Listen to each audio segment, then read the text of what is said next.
আরে মাটির উপরে মানুষ মানে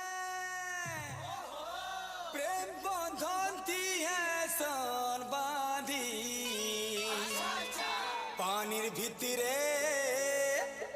मछली माने मोना सन है ता शादी मछली मानकर शादी